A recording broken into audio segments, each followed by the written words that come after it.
Hello, everybody. I am unqualified to serve as chair of the Orange County School Board because I cannot whistle. And if I could whistle, I could call this meeting to order. So absent a whistle, if I don't have anybody else to whistle, we're going to call the meeting to order so we can get started. And I'm going to turn over to Dr. Jenkins. Thanks, Madam Chair, members of the board. So we're going to try to cover quite a bit of ground. So as you're eating, we will need to work. That's why we prepared some refreshments for you so you can just power through. Two things we need to cover. First, we're going to have our consultant from SGS come and talk through some of our teacher survey, a few of the crosstabs. I've asked him to condense his information because you've had the actual survey outcomes, but he'll answer some of the questions around crosstabs that some of you have been asking. And then if we have additional questions for him, we will certainly take them down, send him back to Gainesville, where he can provide any additional feedback for us. I don't want us to get too bogged down in that because then Jessica needs to take over and get us through our strategic planning process. And she has had the survey information as well so that she could add it to some of our input. And what we're hoping we'll get to today is actually trying to agree to any kind of adjustment to our values and our vision and our mission, goals, market differentiators. So that's the bulk of our time, but I want Matt Mitchell to come now from SGS. I might remind you, this is the same company. Matt is the same one who has helped us previously when we've been polling around our half-penny sales tax. Remember, Realtors Association uses SGS quite a bit, and they actually sponsored that polling, that information for us around our sales tax. So high reputation, certainly reputable work. We appreciate their efforts on our behalf on the teacher survey. So you've got about, now you've only got about 27 minutes, Matt, over here. All right, thank you very much, Dr. Jenkins, Chair Jacobs, members of the board, OCPS staff, members of the public, good afternoon. My name is Matt Mitchell. I will stand here as much as I can because I'm 5'5" and so is this podium. So So to introduce myself, again, my name is Matt Mitchell. I work at the firm SGS out of Gainesville, Florida. Our firm was established in the year 2000 and it was actually formed as a partnership with the Orlando Regional Realtors Association. And it is through that relationship and through that partnership that we've been able to do quite a bit of work for both the school board directly and for other stakeholders in Orange County who are interested in this continued success and growth and improvement of the Orange County public school system. And so thanks to that partnership, I've been able to participate in a number or lead up a number of unique research projects for the benefit of this community and for the people of Orange County. I've been with the firm for 10 years as of June 1st of this year, and I've been the head of research projects since the end of 2014. Some of the members of the board might remember me directly. A few years ago in 2016, our firm was approached to assist the district in crafting some survey questions for a potential survey regarding the potential changes in start times for schools. So I participated in a session like this by a conference call to discuss some of the questions that we drafted for that survey.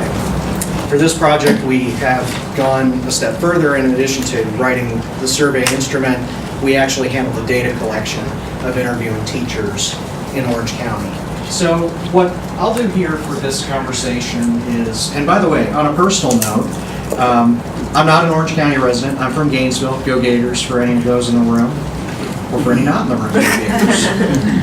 And I am not an Orange County resident, and my wife would say I have 5 pets. I have 5 children, 2 dogs, 2 cats, and a lizard, but I don't have any children yet who are in school, but I am a graduate of public high schools. I do have a younger brother who's in a public high school in Sarasota County, and before he moved to Florida, my father was a public school teacher. And so I mention this all to say that while the bulk of our work in Orange County and really throughout the country does focus on political campaigns and elections, and we don't always work too regularly with public school districts directly, I come at this from a place of personal investment, come at this from an understanding of the importance of the relationship teachers have back to a school district and your responsibility to teachers, parents, and staff all throughout the school district. I understand what that means to you all and what that means to teachers. And it was that personal investment that I hope is reflected in my remarks here and the results that we've run and any follow-up we do for you all as a board. And so knowing all that, I'm going to split these remarks into two chunks. The first is I'll do a technical review of how we conducted the survey and what we did methodologically to get the results that I will walk through here with you all. And I will include a discussion of what we can do in terms of crosstabs that you've seen and what we can add to it upon input from you all, the board. And that's what I can take back to Gainesville to make any adjustments or expansions to the results as the board deems fit or deems would be helpful to you all. So that, and then after that, I will go through the results themselves and provide some of my initial reactions. I've also written up a memo that includes some of my initial findings. That was written in early April. And as time goes on, and you look at these results over and over again, you gather new insights. So while I'm here with you all, I will share those while I'm here. So first off is a technical breakdown of how the survey was conducted. This survey was fielded from March 26th through March 31st of 2019, and it was fielded using telephone interviews between the hours of 5 p.m. to 9 p.m. Throughout on those days. The individuals we attempted to contact were instructional staff employed by Orange County Public Schools, and we used a staff database that was provided to us by OCPS in March of 2019 to ensure we were using the freshest possible data and employment data possible. We sought out and interviewed 1,002 people from that database who were included in the OCPS supplied database, contacted them by telephone, and carried out an interview that averaged around 8 to 10 minutes long. And they were contacted at phone numbers that they supplied to OCPS for the purposes of building that database. And we took it a step further and made sure to identify the staff member by name before going through the survey, just so we're not interviewing spouses or just random people in the house who happen to pick up the phone. Additionally, the district did send an email as a heads up to these staff members, knowing that, hey, you're going to be called sometime in the week at the end of March. It's a real call, it's not a scam. We encourage you to participate in this survey, and that definitely helped make sure that this project was carried out in a speedy and efficient manner. There are only about 15,000 staff members who were included in this database that were sent to us, and just so you know, from the perspective of someone who does political surveys, normally when I try to do a phone survey of 1,000 respondents, I need at least 50,000 phone numbers to work with. And so to have been able to accomplish this with a small fraction of that number of phone numbers speaks to the desire that teachers had to participate in this and the helpfulness that they were able to get this advance notice and participate. So I'm very appreciative to both the teachers for participating and for the pre-notice that was given. Can I ask a question before you go on? Yes, ma'am. What was your method for selecting the teachers, and how many numbers did you get all? Did you have to call more than 1,000 to get the 1,000? We had to call every single phone number that was available to us, and the list that we were given was a list of all instructional staff in the district. So everyone was at least attempted to be contacted at least once. And of those 15,000 or so, and of those 15,000, 1,002 completed the survey.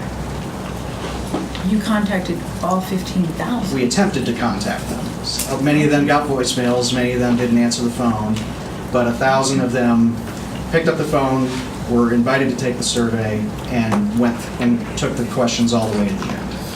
So that's how. And so it wasn't a sampling of your school district staff. Every single instructional staff member at least was attempted to be contacted. And they were all contacted ahead of time? Yes, they were given a pre-notice email to say that that was happening. The individual survey responses are kept strictly confidential. The only people who have seen which teachers responded and what they said are myself and Jasmine, my associate in the survey research department at SGS. I've not shared those responses with any staff. I would prefer not to share it with anybody outside of SGS, and it's for a best practices reason. if a member of this board or a member of the staff or a member of a learning community happen to know which teacher responded to which questions in which way, that could expose somebody to judgment in the court of public opinion or the court of the water cooler or the coffee machine or what have you, and that would be inappropriate. And so that confidentiality principle is very important to us. We also made sure in the survey results, when you see crosstabs, not to make the subsample sizes so small that you could make an educated guess as to individual survey respondents. And again, that's an extra measure of assurance that we're respecting the confidentiality of these teachers. We have produced some crosstabs that I believe have been shared with the board, and a little word about how those are produced and what we're capable of on that front. When we produce crosstabs, you can create crosstabs of results in two different ways. One way is you can look at the data set that you were originally given and look at the columns in that file and identify certain demographic characteristics that might be interesting to crosstab by. And using the database that we were given by OCPS, some examples of what those would be, for example, which learning community do you belong to? What is your seniority date? What is your date of birth and thus your age? Your education level. Some of those characteristics have already been included in the crosstabs we've produced, and there are other demographic categories that we could cross-tabulate by if you would like. The other way you can produce crosstabs is by looking at the results of the survey questions and how people responded. So in the crosstabs that we created already, for example, you will see crosstabs based on how people responded to the very first question in the survey. Are you satisfied or dissatisfied with the support you received from OCPS? You can crosstab every question in the survey by how people responded to this question. So we have a number of options in terms of categories that could be created, and if any would be of interest to you, I'll go back to Gainesville with the input that has been provided, and we can go back and make some additions to that. So that's the process from a technical aspect, and then I'll go into and share some of my thoughts on the results. And the way that I do present my analysis of survey results is I like to start with my top takeaways and let you know the one or two things that really stuck out to me as I got to know these results, and then go through the questions one by one and focus on the questions that were most enlightening to me. And then you can stop me at any time during that process, or just let me run through everything, and we can take questions at the end. That is such soothing music. So. I want that ringtone.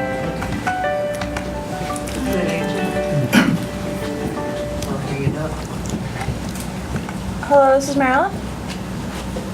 Hi, it's Angie. I got disconnected. Okay, perfect. We have you online now. All right. Thank you. So what I'll start with is I learn something new every time I do a poll, and I do hundreds of surveys a year, hundreds more, even number of years as you might expect. And this is no different.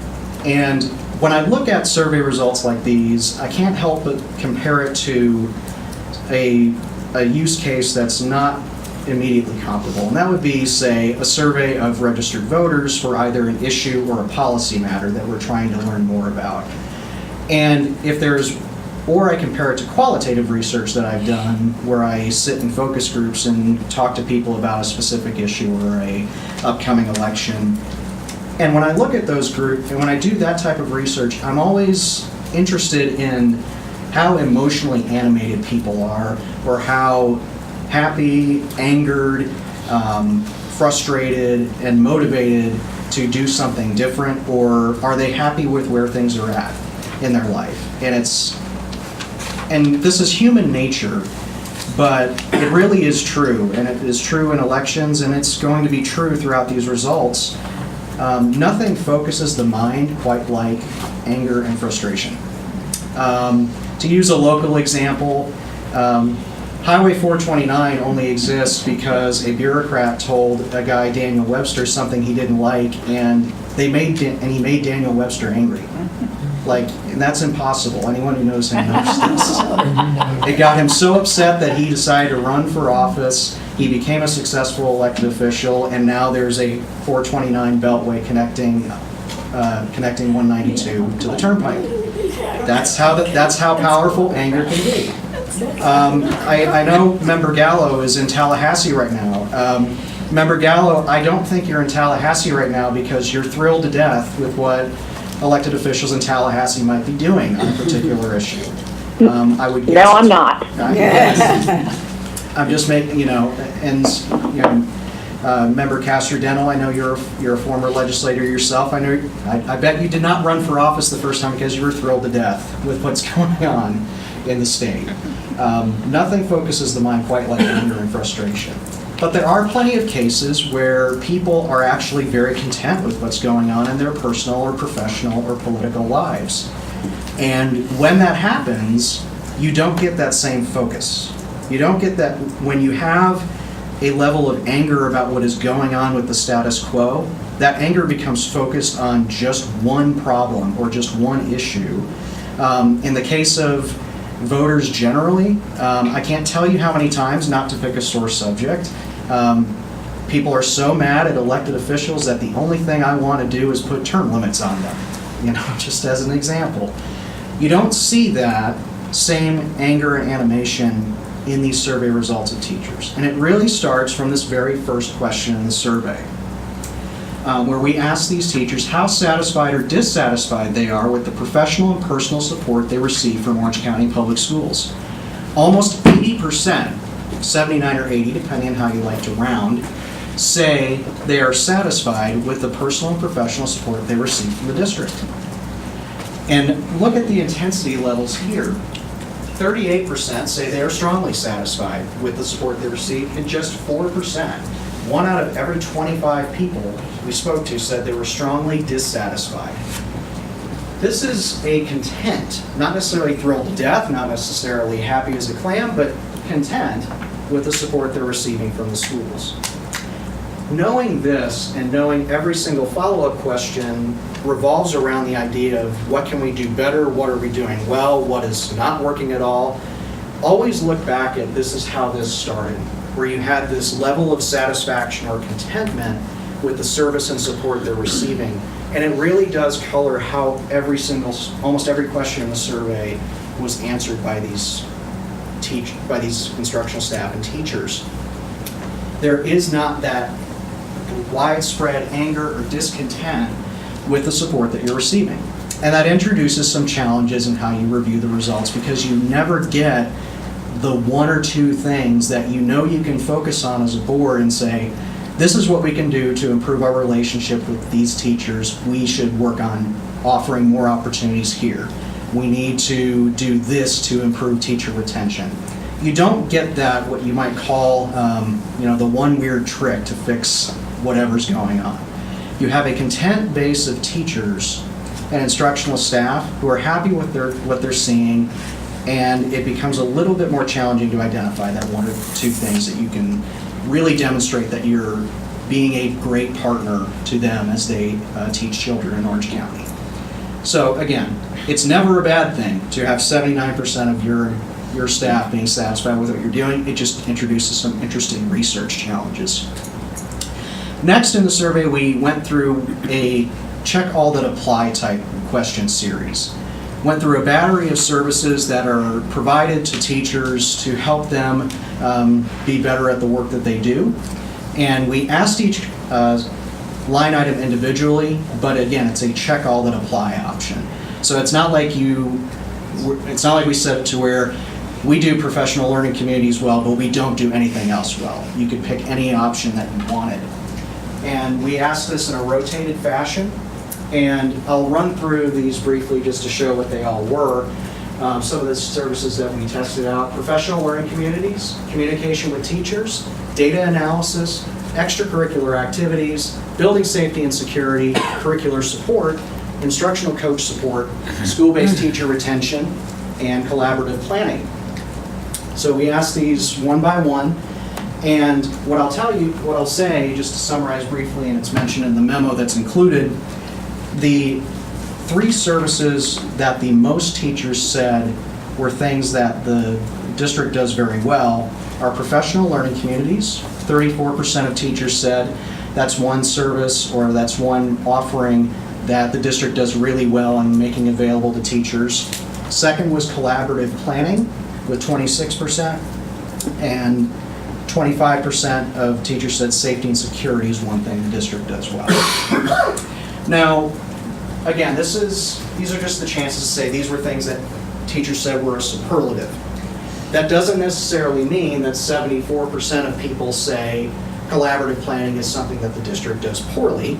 We'd have another series of questions to reach that point, but it is a good way of differentiating where are things that people do well. And then we went through that same list again and asked it a different way.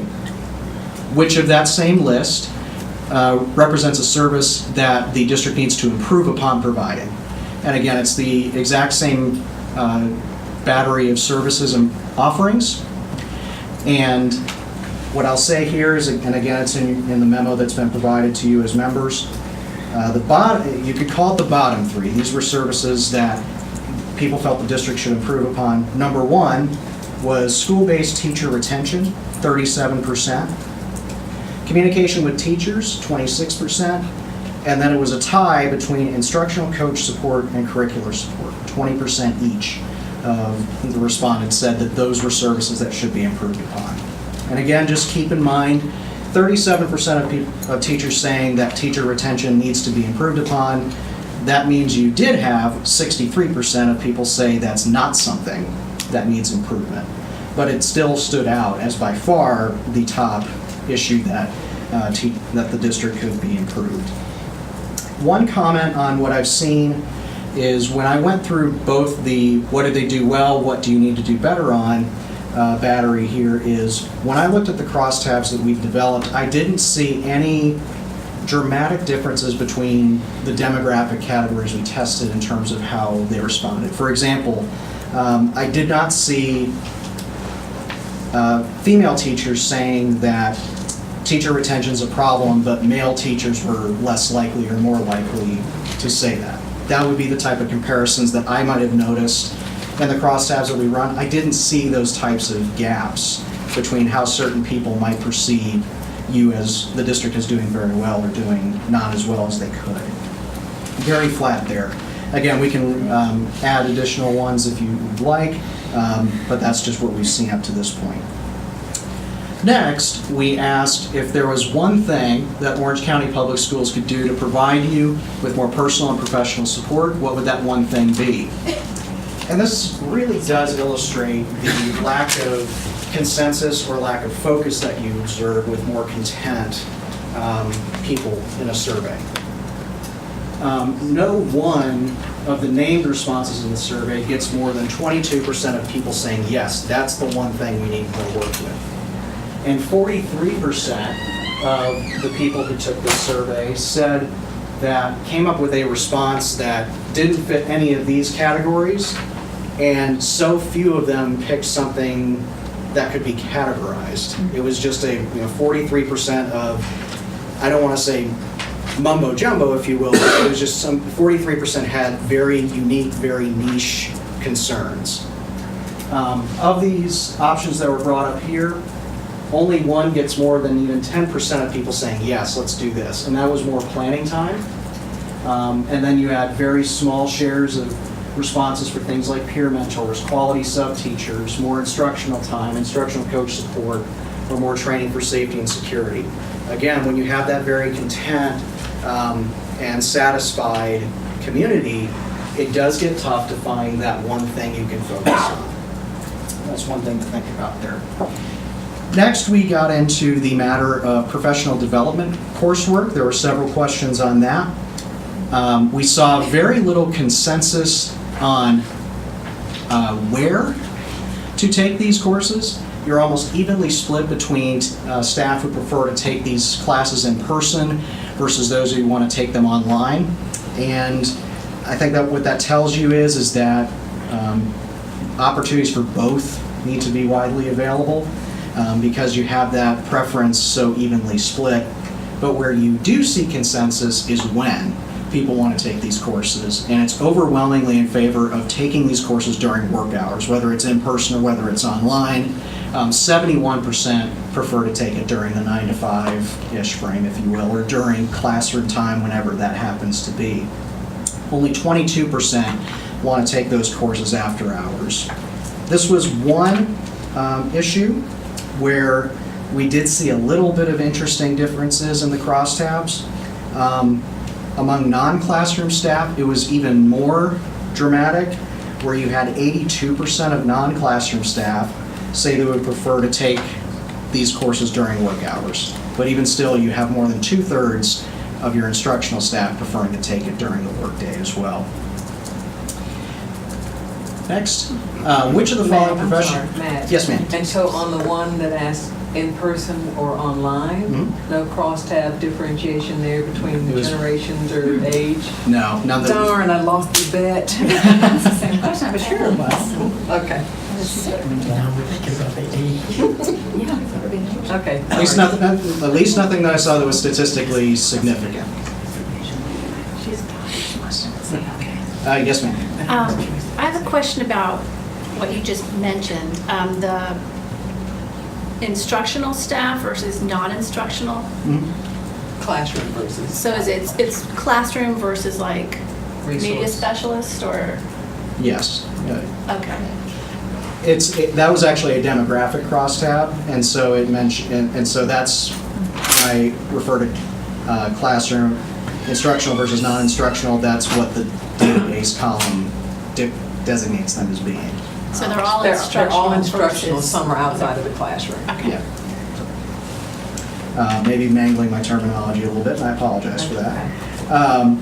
Next, again, this was a case where sometimes we do want people to give them a bunch of things that they might like, but pick one, again, with the idea of getting focused. What is the one program that you think the school district needs to provide more opportunities for you to learn and grow in the professional development space? And once again, there's no one or two things that really stand out. Integrating digital teaching tools was the top program to be offered, but it was still only 23% of your respondents. Close seconds were ESE and student discipline, but even still, you have double digits of respondents saying classroom management is something I need more training or more professional development opportunities on. 12% said content area, 13% said ELL. This might be something where additional crosstabs would be informative for myself and for you all, because when you have this much distribution, this might be something where if we dig a little bit deeper into the data, we might find a few demographic categories where we might look at this and say, oh, maybe longer tenured teachers are more interested in one subject matter or the other, or younger teachers might prefer something.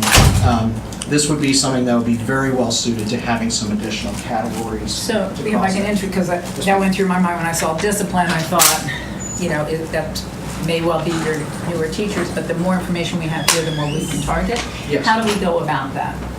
Do we just We ask have- we you have now Matt to- during these we have meetings to Matt get to that do back it. to it? Yes, ma'am. On both of those, I would like to see the drill down too on the digital learning. Oh, I think we want to see on that whole slide, Okay. on that whole question, because all of them, I think, really present opportunities for us to understand how to target to different groups. Yeah. Next, we asked several questions regarding disciplinary policies. I happen to find these fascinating, and for a few different reasons. One thing we see here is, the first thing we asked is, do you feel that disciplinary policies that have been in schools generally have been very effective, somewhat effective, or not effective at all? And only 10% of staff said these policies have been very effective. 37% said they've been not effective at all, and only 52, and a majority said they've been somewhat effective. And this is something where intensity measures are very instructive here. For every one teacher who says that policies generally have been very effective, you have almost 4 who say not effective at all. And that is an interesting question in and of itself. And again, this was not a case where, teachers of color were more likely to say they've been not effective at all, or white teachers were more likely to say not effective at all. It wasn't a case of classroom versus non-classroom having different perspectives. It was very evenly spread throughout the demographic groups. So starting from that general place, it's very interesting. And we've asked a couple of questions that get into more specifics that might explain what's going on here, more so than the questions have been. We follow up with a more specific policy matter. Do you believe that disciplinary practices intended to keep students in school have been effective? And it's evenly split. I understand that there is a broad desire, not... Open the door. I understand that there is a broad interest. It's been a nationwide effort. I understand the previous presidential administration had an interest in this to reduce or seek alternatives to out-of-school suspensions. And this question was almost directly written to address how teachers feel about whether that's been worthwhile. And 49% say they have been effective, but 43% say they have not been. And again, not a whole lot of demographic difference in there, but it's very evenly split as to whether this well-intentioned desire to seek alternatives to sending kids home due to behavior problems has been effective. It's very, very evenly split. And that might explain why there's a significant amount of people saying this has not been effective, and then they go back to the previous question and say, broadly, disciplinary policies have not been effective at all. That could be something worth cross-tabbing by, so we can get a little different perspective on what's the correlation between those two questions. You know what I'm thinking here? Yes, ma'am. On that one, if you go back, I'm thinking that mostly when teachers answer that, you're really looking for help, and you're looking to see if that child acts up in your class. Do you keep that child in there? And most of the time, they keep them in there. And that's kind of rough, because that teacher has to deal with that child in there because there's no other place to send them. So I'm wondering, because that's a heavy number on both sides. And so I'm just wondering, when they were answering that, what were they thinking? Say, well, I had Johnny in my class and Sarah, and they were acting up, and I didn't want them back, and they came back. Because this is what we hear. We hear most of the time that they don't remove those students. For some reason, they get to stay. Believe it or not, if it's not a level 4 or something like that, they stay. If it's a level 1, 2, they, so I kind of think that's something we want to look into when we're looking at this. Fair enough. Go back one slide. Yes, ma'am. The other thing that when I read this, I'm not entirely sure if the teachers thought they were answering the question whether the practices have been effective in keeping the students in the class. Okay. Or have they been effective at modifying the behavior? I'm not sure. That's fair. But I know that there's enough around the answers to this and the answers before, which is what we talked about at our last meeting, that I think the whole board is interested. I think what I heard the board saying is we all like the direction of not expelling our students, Right. but we want to figure out how to refine How what to we're doing respond. to make it more effective. Yes. So the teacher can teach in the classroom and the students That's it. actually modify their behavior. There you go. Understood. That's it. That's why I think you got that major gap in there. I agree. So, and then the last question we asked on disciplinary policy is about a very specific question about outcomes of out-of-school suspensions when they've been handed down. When you have had students return to class from an out-of-school suspension, have those students improved in their attitude and behavior? Have they gotten worse, or have you seen no changes at all? And only 18% of teachers have identified improvements. Came back thinking they were And nice. 53% see no change, and 6% have gotten worse. And See. while we split it, Because they come back. while we split those two responses, no change versus gotten worse, as an intellectual exercise, it's really more meaningful to combine the two. Because when a student has been sent home from school, that is about as extreme a punishment as you can get. Yes. You're hoping to see an improvement. You're not hoping to see nothing, because that means a suboptimal situation for student and classroom alike. So really it is 59% who say, at best, you're getting the status quo, which is not acceptable. Right. So that was a very interesting thing, and that might have something that you're seeing in why you have so few people saying that disciplinary policies in general have been Did you very- find it surprising that 21% weren't sure? And did you cross-tab that by curiosity? That might be something where cross-tabbing by, Why don't we cross-tab? Because I'm wondering if that's going to be AP classes or why. it could be that there are teachers who have very little or Yes. even no Yeah. experience. Music, the music department. That would be my educated guess. There may be teachers who just don't have enough experience with those cases. One thing that I did notice here that did show up as an interesting matter in the crosstabs is black teachers were a little more likely than white teachers to identify improved behavior. So what I would note is that 26% of black teachers said that they saw improved behavior from students who returned from suspensions compared to 15% of white teachers. And so that's statistically significant, it's interesting. But even still, around 60% of black teachers were still seeing no improvement or a worsening behavior situation. So there could be an issue of perhaps black teachers are more likely to be in districts where, in schools where out-of-school suspensions are more common, therefore they have more experience with good, bad, or really bad outcomes. Well, let me ask. Yes, ma'am. Let me ask this. Let me just ask this, Ms. Mitchell. Well, not just black teachers, but what about your Hispanic teachers? Did you do something? We did there? cross-tab by that, but we did not see any unusual. Okay, because I mean they're pretty strong. They're those that we encounter, they don't play. They're a little tougher than they're a little tougher than we are sometimes. Okay. Yeah, culturally. Yes, Yeah. culturally, and the kids know it Yeah. because the kids will tell you that in a heartbeat. Huh. So, they have a tendency to kind of listen. All you have to do is just say, don't let me call your mama or your daddy. And those kids, oh, please don't, please don't. No, they do. So that was kind of, that you didn't get any feedback on that. At least nothing statistically significantly different. But the culture means something if you're looking at the data. That's very important. The culture, you cannot, some cultures are just totally different in the way they discipline students. Understood. Okay, so after going through that, we did talk, ask them more specifically questions about retention and autonomy.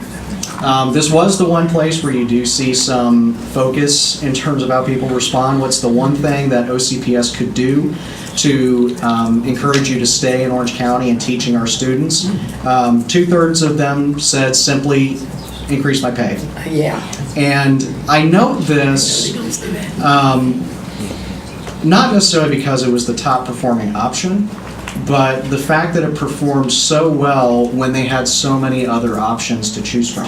These were all named out for them as what could we do. And you still have 66% of people saying just raise my salary, increase my take-home pay, what have you, against more options for promotions, more administration support, more planning time, better professional development. We even split out pay from benefits. Would a better healthcare plan, would other benefits, improve retirement, even offered bonuses as an option, as an alternative to increased compensation, more autonomy. None of those other options get above double digits. It's just increased pay. And I think that even as this is one of those rare questions where you have consensus among your staff, it's still a case where increased pay is a little bit more nebulous of an option compared to everything else on the list. All the more specific options on the list, things that maybe a more bothered or upset teaching community might prefer to be more interested, they might be more interested in benefits and bonuses, say, in 2008 or 2007, compared to now when you have a growing economy, everybody else pay is going up, why not mine? That could be something that's going on in there. This was interesting because, again, the one place where you have consensus, it can still be a little bit less clear. We have a what's question going on. from Member Lopez and then Member. Yes, ma'am. Can you describe a little bit more about the demographic of the teachers that participated in the survey? So the demographics of the survey was conducted entirely in English, but we didn't have any issue contacting non-English or non-white teachers were not a problem in terms of when to contact them. We did get, I want to say, around 20% They of, speak that language. it was at least 20% of teachers were teachers of color. I can get you an exact demographic breakdown. It's included in the crosstabs that are already there. I just don't have it memorized off the top of my head. But I for one was satisfied with the representativeness of the sample that we had in terms of making sure that we had a good demographic representation of male versus female teachers, which it would obviously skew significantly more female than male, given the profession, but we got good representations of young versus old, white versus non-white, and different education classes, whether it's graduate or postgraduate or what have you. I just don't have that. I can memorize lots of things, I just did not memorize that. And based on experience as well? Yes, yes. Because old or Yes. young doesn't mean that. Yeah, exactly. And member Gould had a question? I wish we had thought about separating out the pay question, because we knew, I mean, we can't have the income gap that our professionals have and not have that come up outstanding. But I wish there was a way to drill down on those other items a little bit more, because I see the autonomy is the next lead, but I wonder if that pay wasn't on there, what the rest of that, those choices might look like, because the pay we can only do so much about because of the state funding. Those other things are the things that we have much more ability to shape. That's fair, Member Gould. And obviously, there's only so much we can Right. do in a certain period of time. But we did at least do follow-up questions on autonomy specifically. Okay. But your point is well taken in terms of, knowing that you have this skewed of a response, does it affect how people feel about these Yeah. other methods? I understand where you're coming from. So, and speaking of which, autonomy was the next question on the list. What are some ways, giving them some options of examples of ways that you can improve, expand teacher autonomy, which is the most appealing to you as an opportunity, as an item. Limited team meetings, limited data monitoring requirements, limited professional development, less oversight of planning, fewer classroom visits. The two best performing options here were limited data monitoring requirements and fewer classroom visits. More than half of the people we surveyed picked one of those two answers. The interesting thing about that is it's interesting that the top two measures were the two most measurable ways outside of standardized testing that the staff and the board can keep an eye on teacher performance. So that was interesting to me. And then that was followed by less oversight of planning and limited team meetings. But just an interesting thing to keep in mind. By implementing one of those top two options, you're reducing your ability to provide measurable oversight and putting more reliance on testing as an option. So I just want to throw that out there. If that's too editorial, I apologize, but just something to think about. Point well taken. And then the last question I'll talk about in a little bit of detail is we fielded this survey just after the board cast a vote on the Guardian program. How you pass a resolution opposing the arming of teachers. You're on the same page with your staff in this case.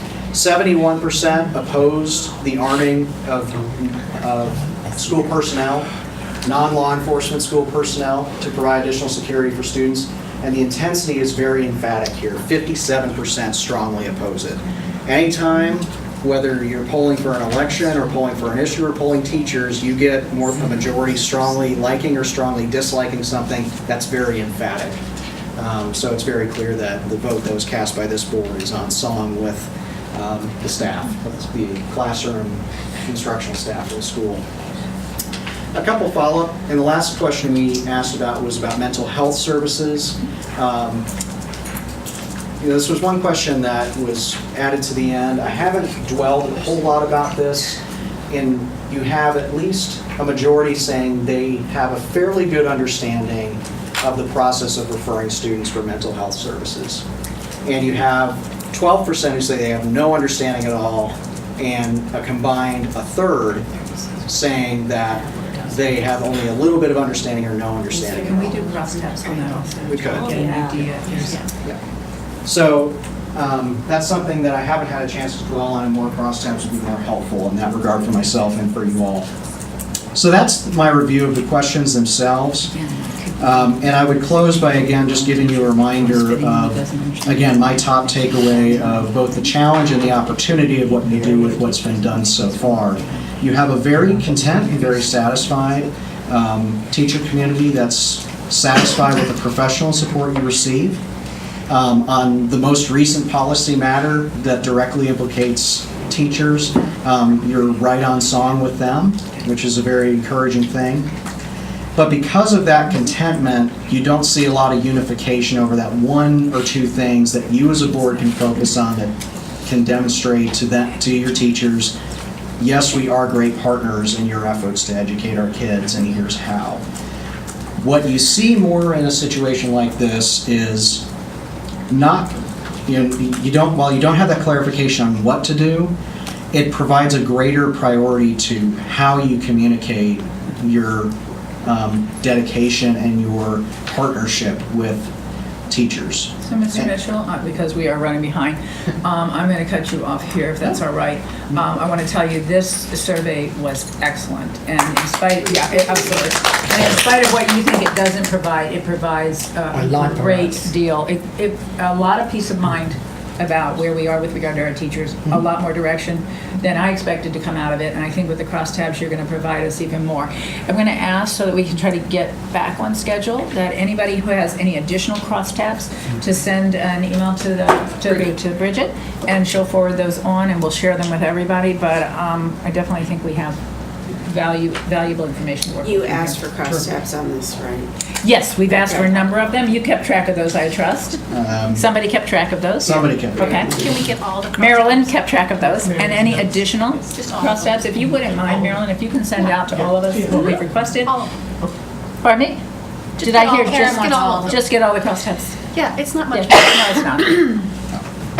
But we still want his analysis of the ones we Of the asked ones him. specifically that we asked about. Yes. Okay. Thank you, Matt. All right, Thank you so much. Excellent job. Excellent with this survey, but excellent presentation for us as well. Thank you. Thank you. And cutting you short is not a reflection of how much we value the information. Understood, y'all's Thank you. time is extremely valuable, so. Thank you so much. Hi, everyone. Give me just 1 second to pull up this presentation if you want to grab a drink or a sandwich.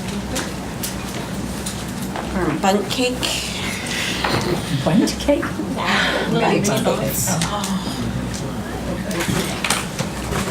That cheese cream icing. It is. I ate my icing. What? I ate my icing. Throughout my You ate your icing. And then I took pieces of chocolate. It was a well-rounded dinner. Bridget, make sure they're eating that stuff back there. Make sure they're eating the food. Dylan. Yeah. Dylan and Lauren. Thank you. I took you off my response to that when you said, yeah, do the following. Right. Because I was responding to her, but not to her. Well, I put. Was here? Yes, it is. But now we're gonna start getting into discussion. Exactly, yeah. Whenever you're ready, we're ready.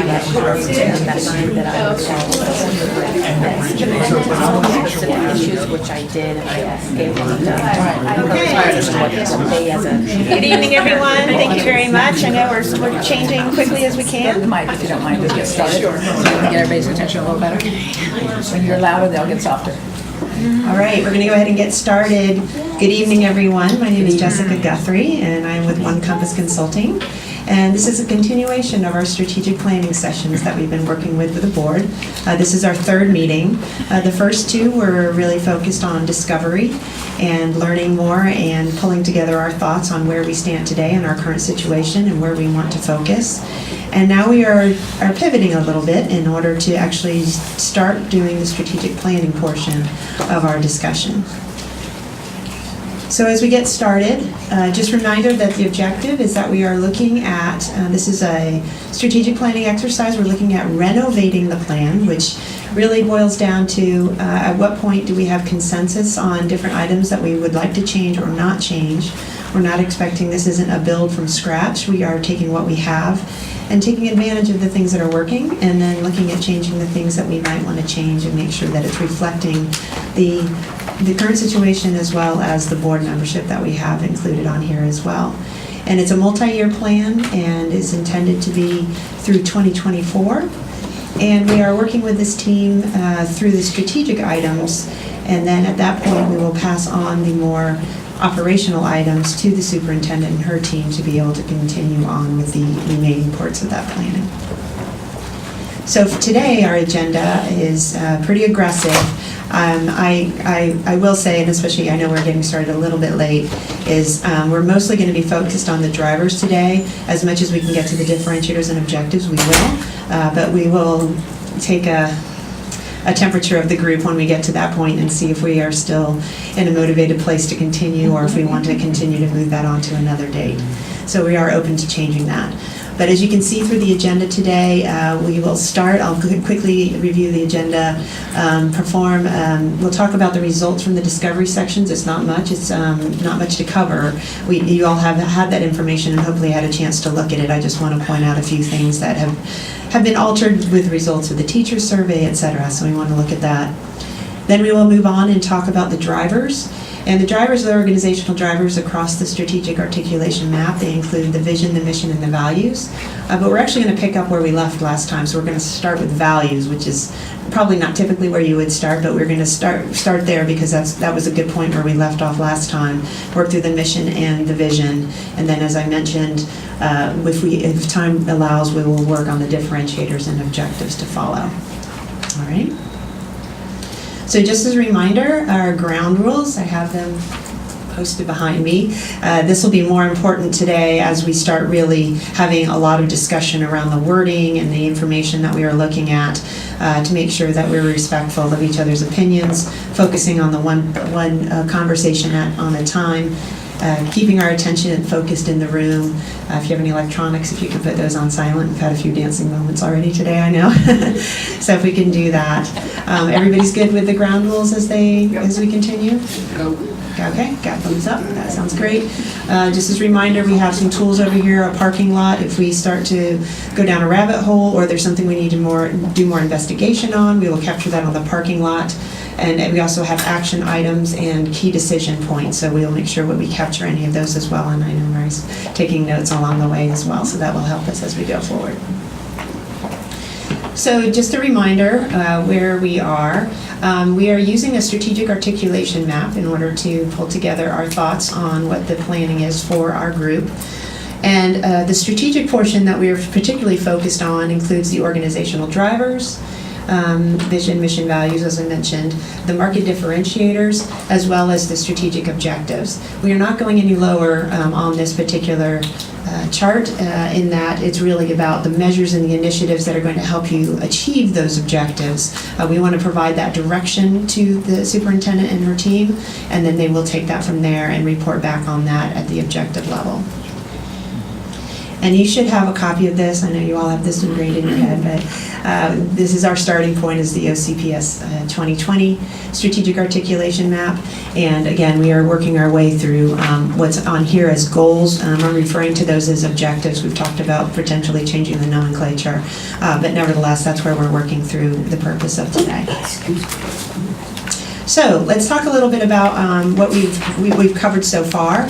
I've really pulled this down into only just a few slides, but I just want to ground us right away and root us in those first conversations we had when we talked about starting with why, and why does OCPS exist, and why is that so important.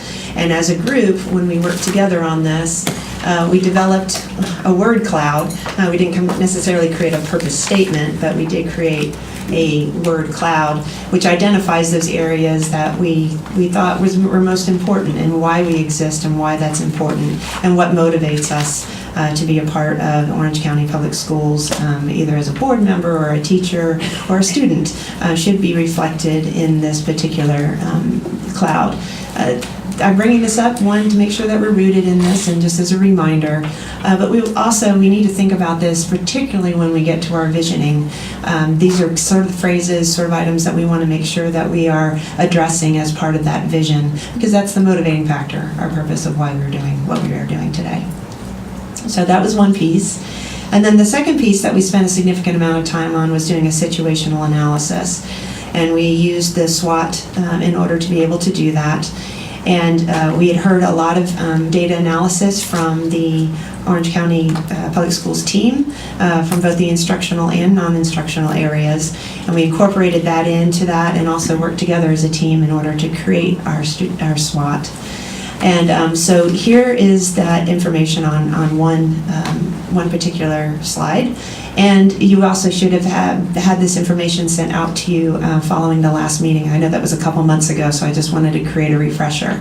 It's going to be important because particularly when we get to the differentiators, we'll probably be looking more at those strengths.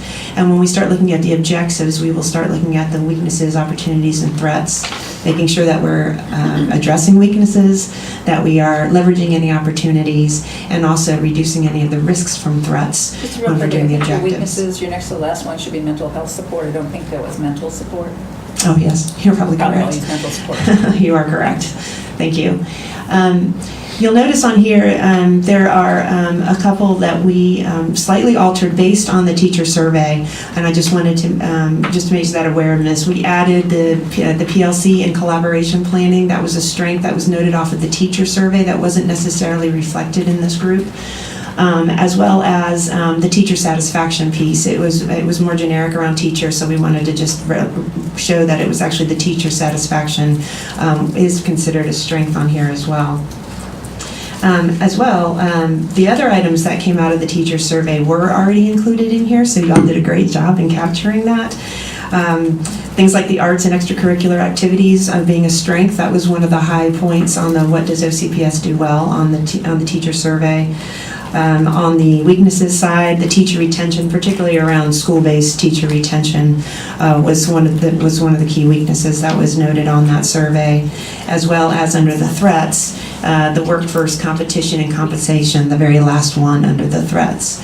So we did manage to capture quite a lot of what you heard in the feedback on the survey. So that's great that corroborates that information as you're getting that as well. So I'm not going to step through all of these. You all have hopefully had a chance to look at that. And as we get closer to using those as we go through this process, I'll make sure that we bring those up to the forefront so you're aware of those. Okay? Any questions? Okay, terrific. All right, so let's jump in.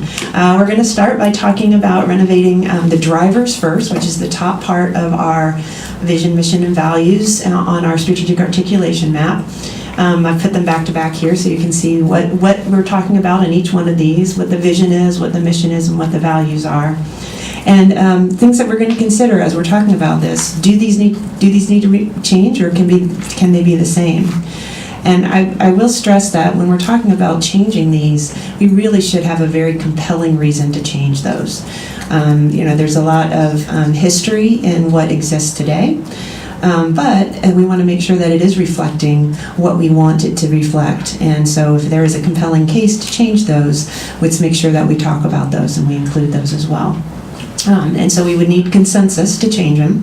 If not, what we have is actually very strong and very good, so we're not falling back on something that's not there, but we want to make sure we do that. And we want to make sure that these statements, all of them, are in alignment with our purpose, with that world code, and we have all that information there.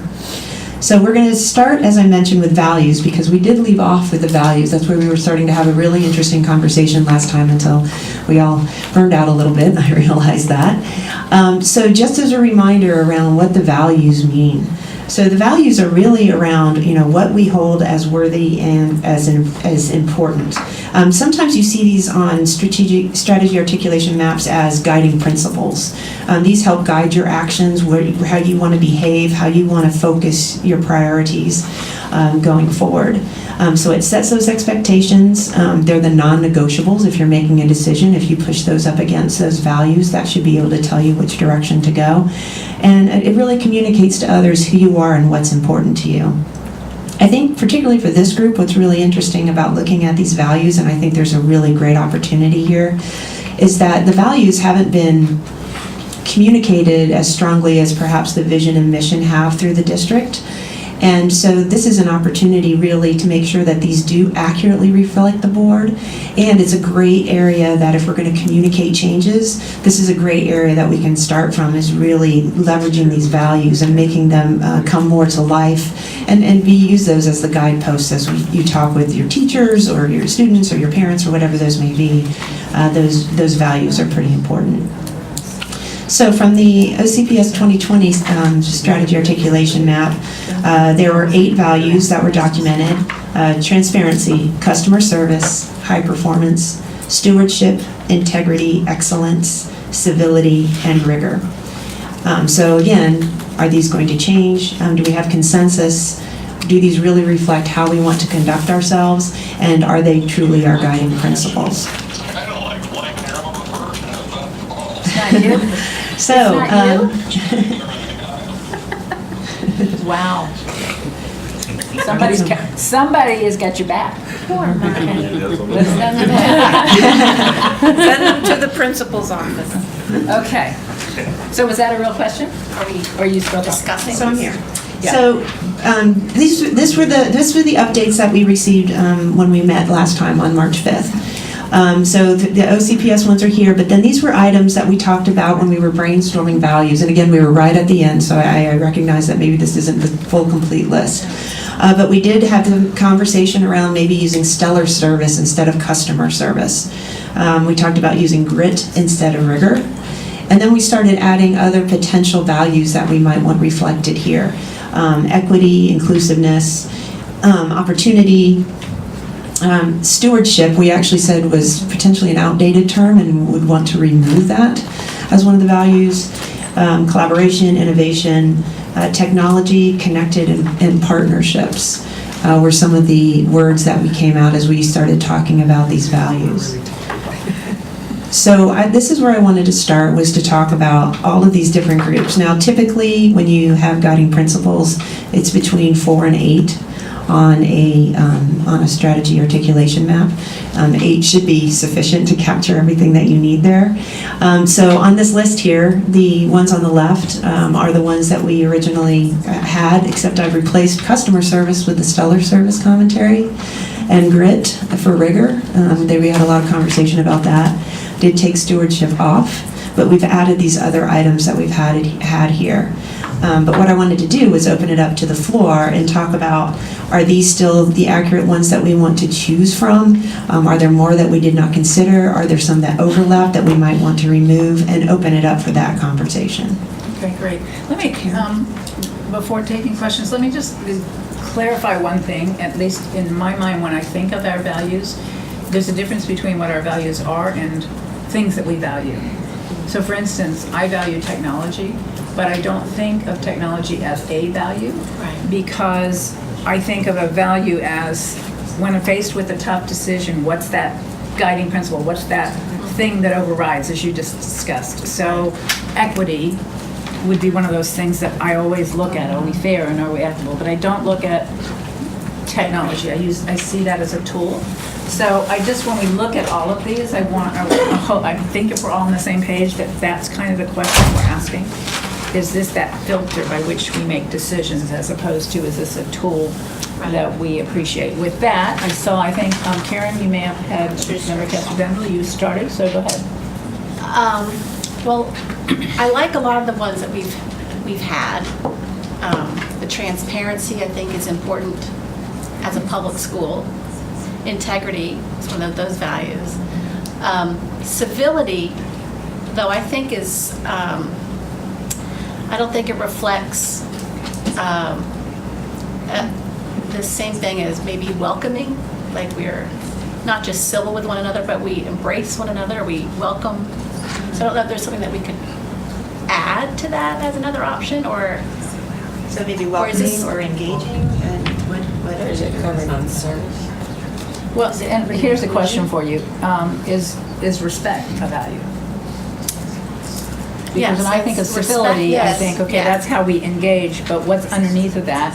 And that is that through everything we Respect. do, there should always be Mutual respect. respect. I like that a lot, respect, And because when I that's like that, I something thought that's one thing that's that missing. we are asked for. Right.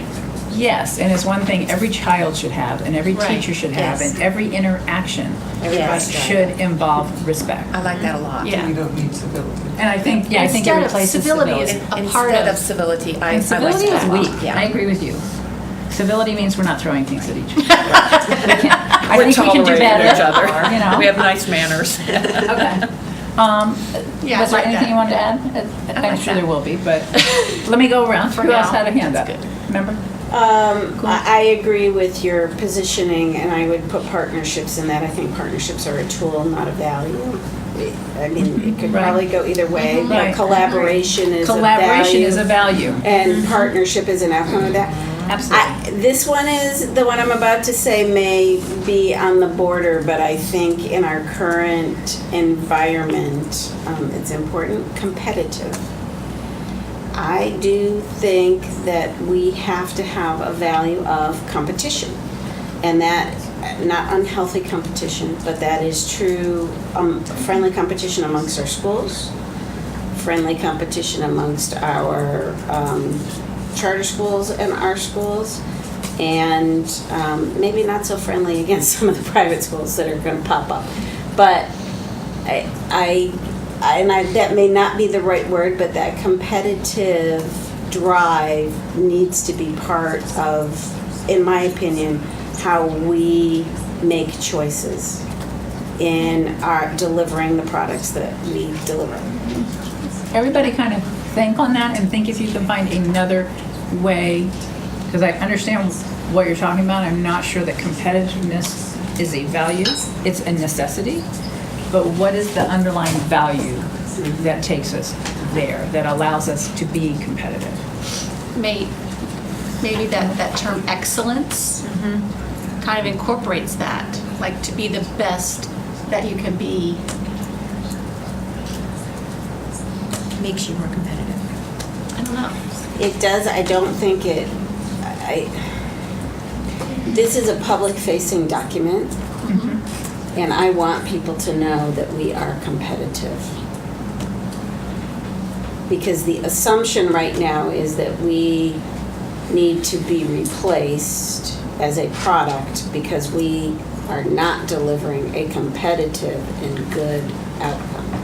And that is as far from the truth as you could possibly be, and I don't want to hide it.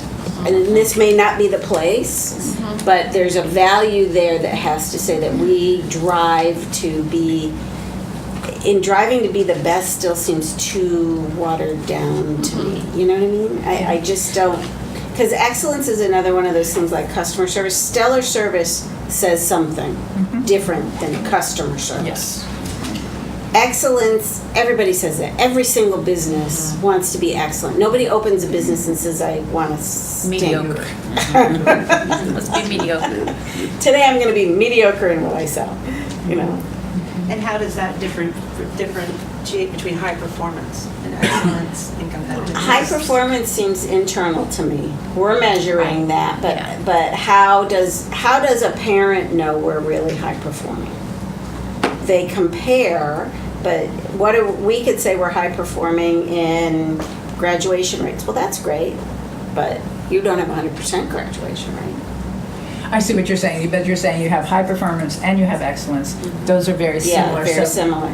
Yeah. We may want to marry a couple of these.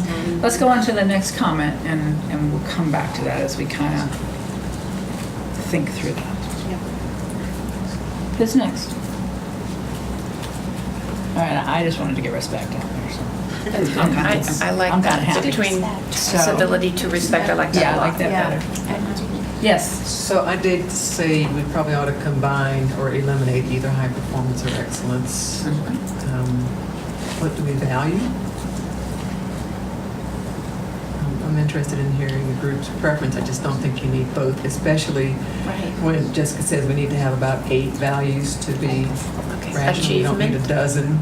I personally think we value excellence, and I think it's a broader term than high performance, and I think it speaks to the district, the teachers, the students, every aspect of everything we do. We value excellence, not mediocrity. Because we have very high standards, excellence. High expectations. Agreed. And then the only other comment I had was around, this was already mentioned before, technology partnership sort of belong elsewhere.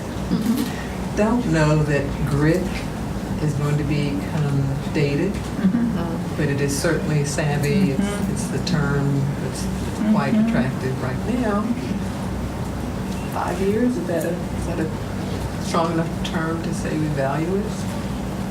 I'm not sure. I think it makes people think, so I like it. You like it? Madam Chair, it's Angie. Yes, please, Angie. Oh, you just do it. Yes, ma'am. You're recognized. Thank you. I agree with Griff. I'm not certain that it would withstand time.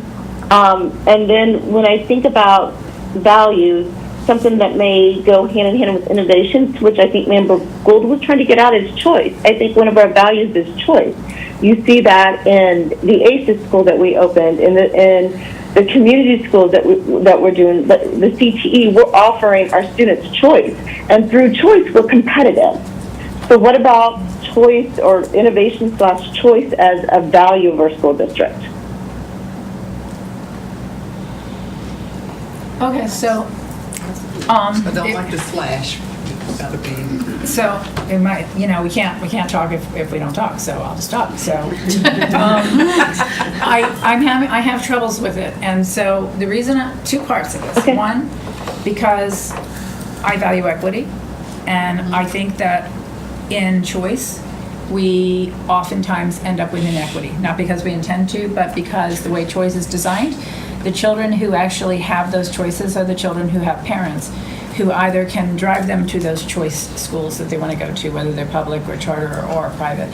And if it's not a driving and transportation issue, if you took that away, it would still be the children whose parents were at least engaged enough and involved enough to help them make that choice. So I understand this is like I'm saying something that's going against where the district has gone, and I understand all the reasons why the district has created magnets and everything else, but I still struggle with whether we're leaving some kids behind that don't get the equal choice. So I feel like in some ways, and so let me finish and then I'll turn it back over to you. And the other concern that I have is we have a legislature that has taken the word choice and used it to mean things that we don't agree with, and I get a little nervous that we put that in there and then we're basically giving them ammunition to say, see, Orange County Public Schools says choice is one of their values, but they don't want us to be able to use private dollars to fund the capital or public dollars to fund the capital. Next it'll be the capital for our private schools, not just our charter schools. So I feel like we're setting ourselves up by using a word that they've co-opted, and I think, in my opinion, distorted, because I think that there's an element of this choice that is very, very unfair and unequitable. So that's I'm brand new here, but these are the feelings that I've been harboring like for years from a distance, so I got them out. Okay, and I could be wrong, but a lot of what I just said, but I can't learn and I can't know if we don't discuss it openly. So, Ms. Gallo, Member Gallo? Thank you, Madam Chair, and I totally agree with everything that you've just said. I've advocated for it for years, and so maybe there's a better word, because I look at Evans and ACE as one of our community schools and the partnerships that we have there and what we're able to provide. So if we don't want to call it choice, because that's choice, we're offering a product, I think that's innovation. this unique environment to our students that they're not getting anywhere else. And so we are providing it to those. I think we've got a couple of ideas floating around. One is options instead of choice. One is opportunity, which is already up here. One is innovation. What else am I hearing? How about competitive advantage? Does that make it a value? No. I tried. I know what you're saying. I just don't. Because that is another way to say choice, but there were competitive. Maybe that could be a market differentiator. Maybe. Yeah. This might be we got somewhere. somewhere. Write that Okay. down. That makes me happy. Write that down. Yes, I think it goes somewhere. I just don't know that it goes Put it in the parking lot. in terms of competitive advantage. We're on competitive advantage right now, instead of choice for just a second, just so you can keep up to us. And keep up with us. We're putting it in the parking lot because we think it belongs someplace, but it might not belong here. But now, I did want to Yeah. clear up something. ACE is OCPS ACE. It's not a choice. OCPS ACE is a community school. Absolutely. We brought the children back home, Oh, absolutely. so it's not a choice. No, that's not what I look at it. No, not Yeah. you. She mentioned it. I don't want her to think that because it is not a choice. No, that's a community. It's a community neighborhood school, just like in her district and your district and everybody else's district. We brought the kids back home. So I think opportunity and innovation capture choice. And then I'm looking up here and I don't know that connections is a value. Right. Connections. I think collaboration is a value, and I think Collaboration, in yes. collaboration, Connections. you build on your connections. Agreed. Yeah. Yes. So I'm going to cross off competitive up here and captured over there. Yeah, that's a great place for it. What are we taking out? Can you What read is what that we we're taking have out? over there? Yes, so we have, Competitive you drive. follow along here, transparency, Connection stellar and service. Okay, we're down to 10. We dropped high performance, integrity, excellence. We dropped civility, grit. Equity, diversity, inclusion, opportunity, collaboration, innovation are still included. Technology, we crossed out actually everything else except we added respect. We're down to 10. Did we take out the business aspect of it? Stellar service, Well. yeah. Did we take that out? No, Stella. Oh, good. Okay. I'm sorry, member? Yeah, my concern is with stellar service, and I know that we changed that and we liked it last time, but it just doesn't, these other words are so powerful Right. that I feel like stellar service is just, is not at that level. And I also think that if we're including respect, that is our value, that we treat people with respect, that in turn gives us stellar service. Stellar service would go into that. Could be a market differentiator too. Yes, stellar service. I agree As with to you. a value. It doesn't rise to the level. Yeah. That's a great point, and that is a market Oh differentiator. boy, I wanted to narrow them down, and one that's not up here, just to throw out, and my feelings won't be hurt, but accountability. So when you're talking about, no, don't like it either? Okay. Mine thinking. Transparency. Yeah, go ahead. And Member Davis. diversity. Do you think diversity is the value? I think inclusion is the value. The Yeah. inclusion Yes. of the diversity I that is agree. the value, Yes. but not Inclusion. diversity itself. Right. We are diverse. Exactly. Already. So that We are used to that. be one of the market differentiators, Yes, that we we are serve highly a very diverse. diverse Yes. population. And we do value your diversity. There's your service, there's your service, that we serve a diverse population. And it should be inclusive. Yes, It inclusive. should be inclusive, 9, 10. not No, inclusion. inclusion is the value. Is the- You think? Inclusive is what we are, and inclusion is what we value. Inclusion. Oh, it's a thing. It's integrity, inclusion. Yes, I'm sorry. I don't feel like I need to recognize you. Dr. Jenkins. So tell me, my feelings won't be hurt either, but if we wanted something more long-lasting than grit, what about tenacity? That's one of my favorite words. Ooh, tenacity. Yes. Sound like bulldog. So, So one concern I have about grit is that we know what it means, but I'm not sure that everybody is going to understand it, and they might go, what are you guys doing over there? Tenacity, they're going to understand better. I love it, but that, I would tell you, Probably just tenacity way. is very old, but it's Yeah. nice. I mean, Okay. I mean, we say it at our South Yeah. Carolina State. and it's more understanding than chutzpah. Yeah.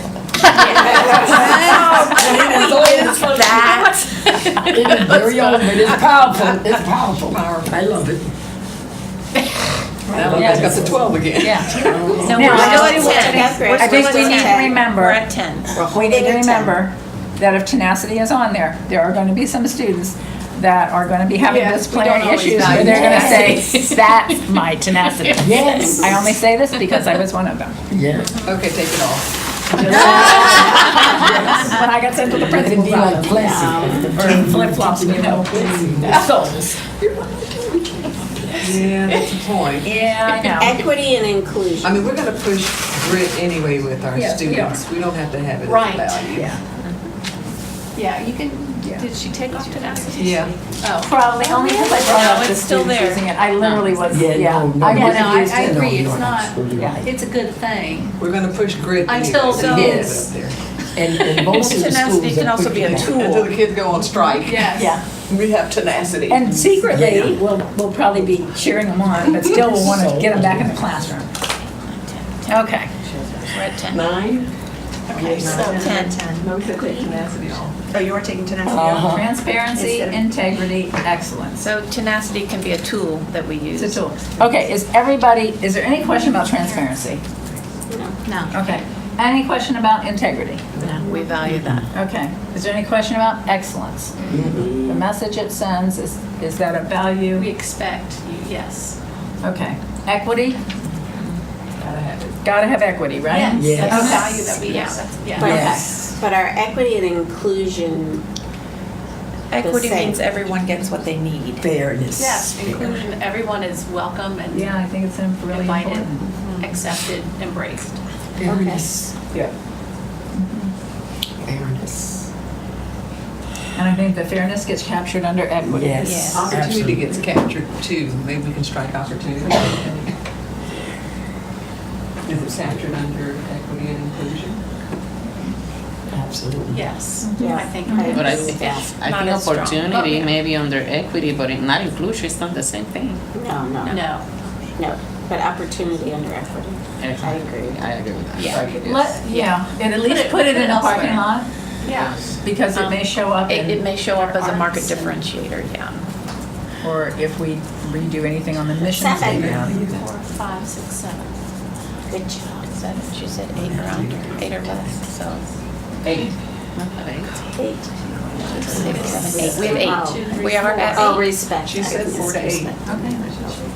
Okay, so the Oh, eight we yeah. have Together and involve everybody. transparency, integrity, excellence, respect, equity, inclusion, collaboration, innovation. Okay. I like it. Is what Yeah. every And mom innovation catches your teaches. technology in a major way. That's what Technology is every just a mother part teaches, of those innovation. things right there. Yes. Right.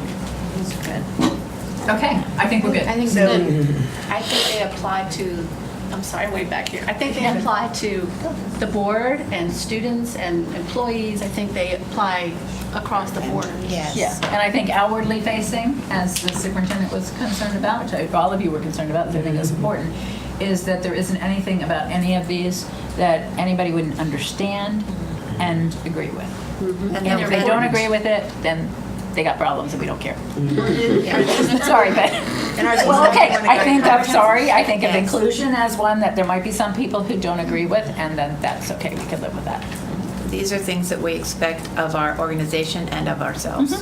Bingo. I think we're good. These are your And I love what Jessica said earlier, and Chair was mentioning it as well. So back when we did our original plan, we really honed in on vision, mission, and goals. This is an area that we didn't push out a whole lot, and it can be something for this time around that we really push out and market. Because we didn't put a whole lot of emphasis on the Excuse me. before. And so what I think is good to do with this too is a brief sentence, which somebody can work on later, that articulates what that means. Right. And this is more of an action item for our teachers and our faculty to use as their filter, whereas the other sits there, it's on their wall, but this is decision-making, you know. This could also be It's used in our character building component Yeah. throughout our entire Absolutely. school. Does so it that's align there. with our values? Yeah. For new teachers coming in or new beginnings. Well, even our kids. Okay, if we want to move on to the next, let's go. We did good. We did good, yes. Thumbs up. Angie, you're okay? I hope you heard all that. Angie, got okay? it? Angie hung up. Okay. Okay, we lost one. Angie, are you there? She's gone. I think we're on mute. Okay, keep going. Okay. I'm here. You're here? Sorry. Are you good? Did you hear that? Yeah, she's trying to get her phone. I'm good. I'm Okay. good. Sounds Okay. great. Thanks. Okay, super. Okay, great. All right, so we're going to move on to mission. So that's exciting. Okay. Values. Yes, it is very exciting. We voted, Yes. but docs, and we didn't even need them. No, we didn't. Consensus so well. Thank you. Well done. We'll probably use them somewhere else. Okay, so the mission statement. So the mission statement is really more factual about what you do. What is the purpose, not the purpose, what does the Orange County Public Schools do? Why would anybody want to do business? In this case, it's business, but why would anybody go to school, et cetera? What sets us apart from others and what we do. So some benefits there, sets boundaries, defining areas of what you do in your roles, provides a strong identity, serves as a point of reference, and provides information to the outer world. So the current mission of Orange County Public Schools is to lead our students to success with the support and involvement of families in the community. So again, we're going to go down the same questions. Is this satisfactory? Is this something that we want to change?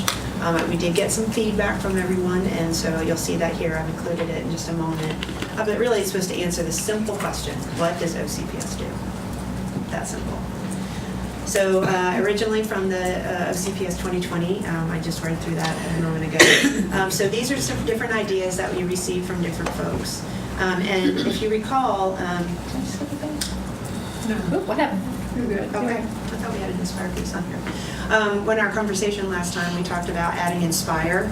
Was one of the key words that we felt very strongly about including in the mission, and as well as talking about support potentially as well. So those two particular words are things that we wanted to make sure that were included.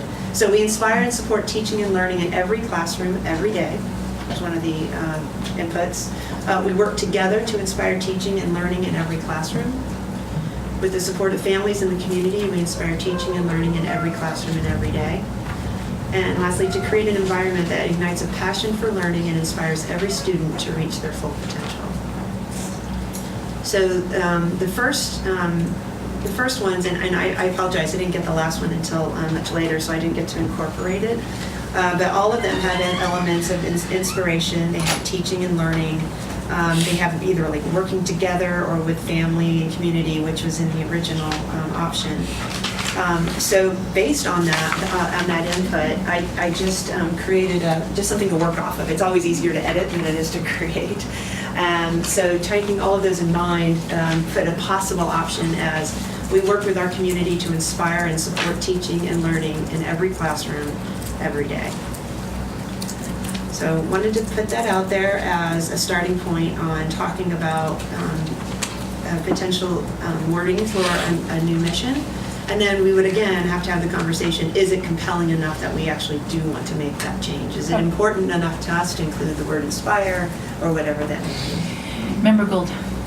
So I understand that we're supposed to describe what we do, but that sounds like the factory to me.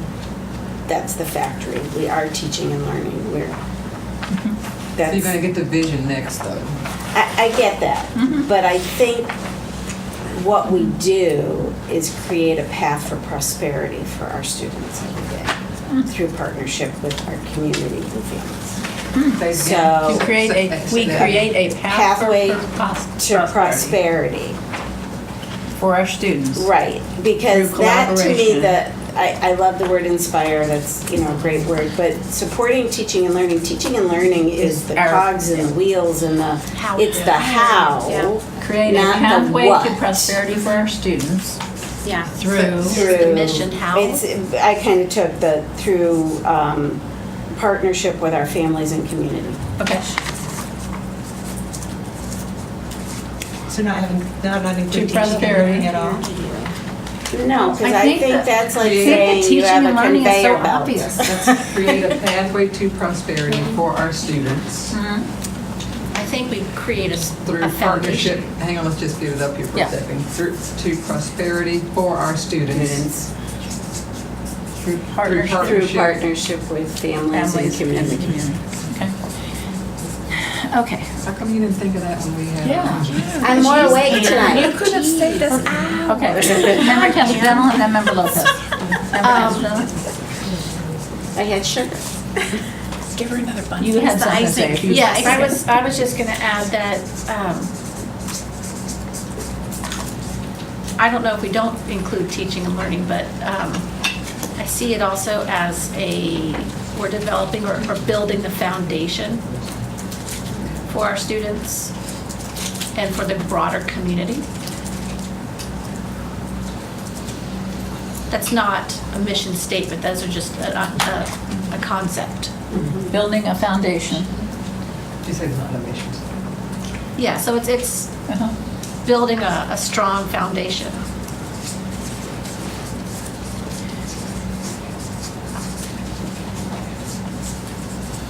For, and you said two things, for our students and community, was that what you said?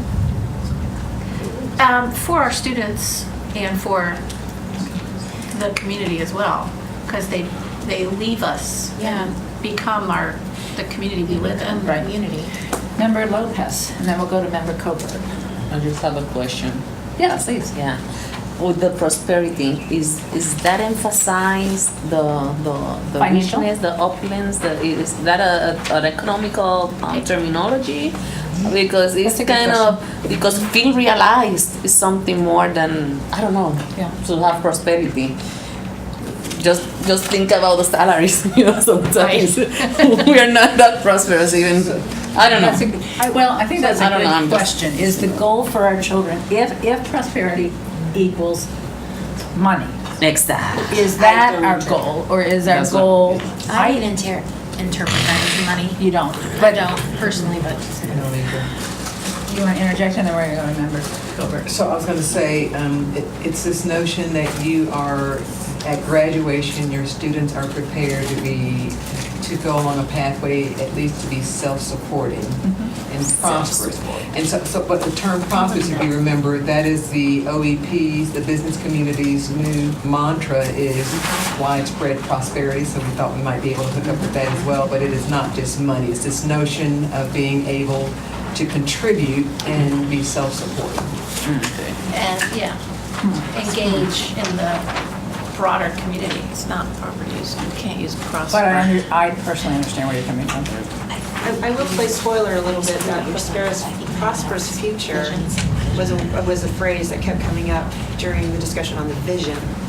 So you will see that there as potentially as well. So not that you can't repeat it and can't use it in both places, but All right, let's go to Member Coburn. Yeah. I like pathway a lot because we talk about multiple pathways to success a lot. Could we go with a pathway to a prosperous future for our students through partners with family and community? Or do you want to keep prosperity? To a prosperous future. Or create a pathway to prosper for our students? Does that work?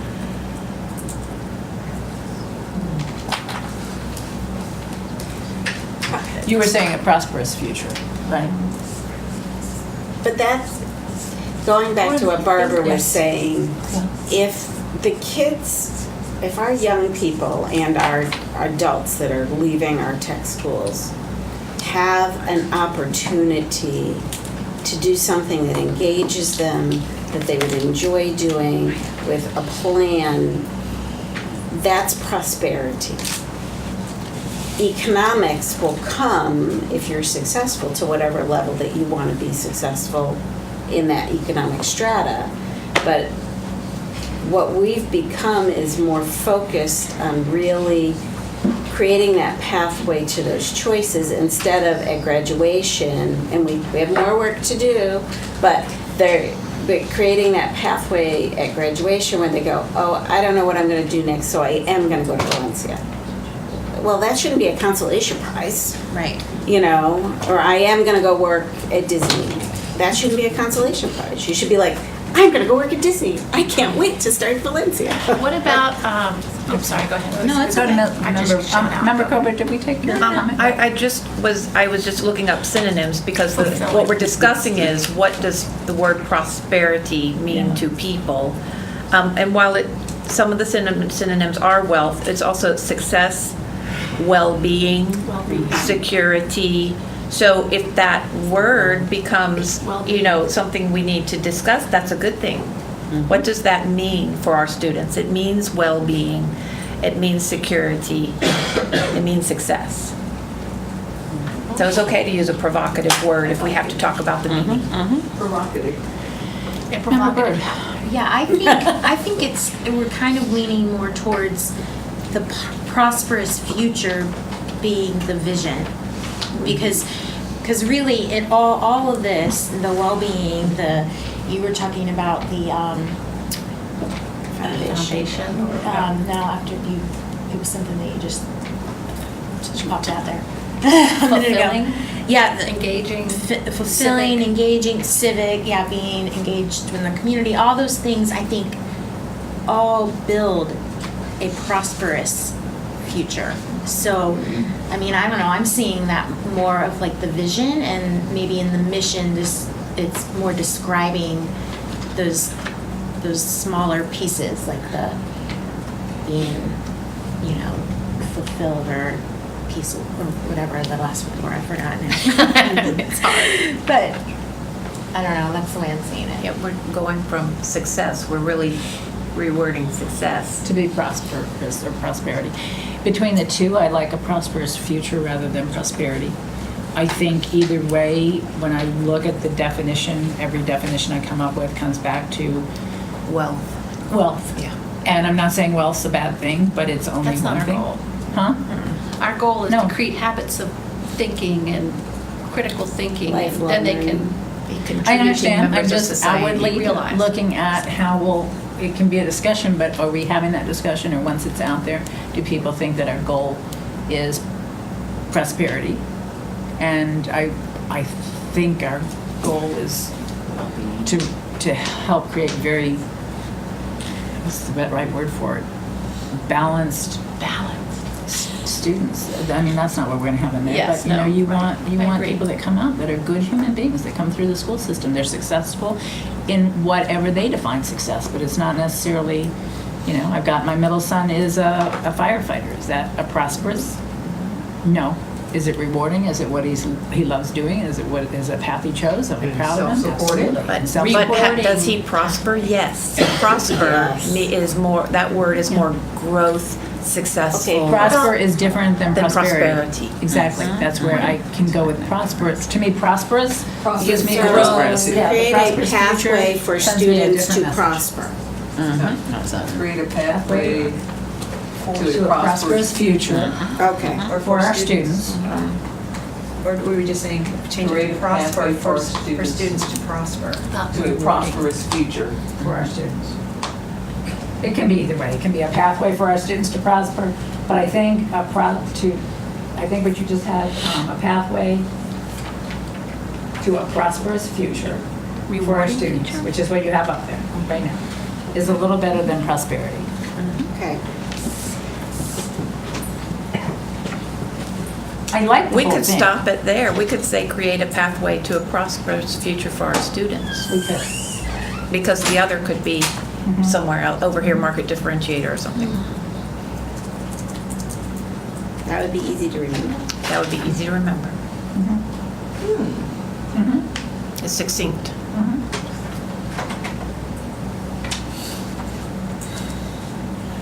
That is so lofty. I like it so much. I wonder if we're looking at to vision, like Melissa said. I don't see it as So one. Remind me, Yeah. the vision is why, and the mission is how? The vision is where do you want to be? Yeah.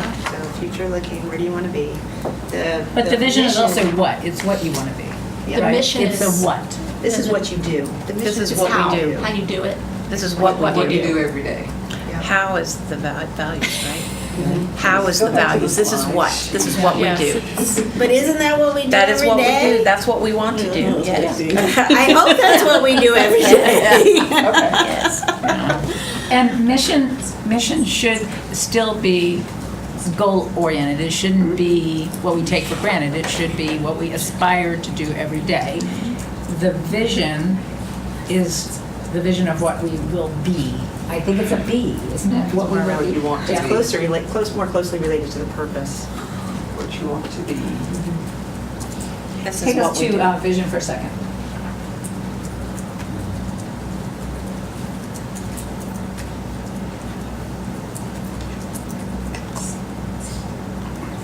What is our vision right now? To be the top producer. Yeah. So it's a B, to be. Go to the brainstorm list for vision. For vision? Yeah. Oh, good.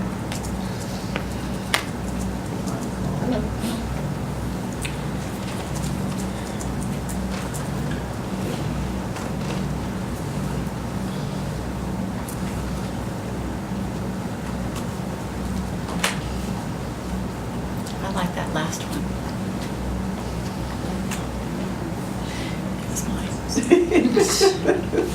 It's yours, is that what you said? Yes. Funny how that works. Yeah. Okay.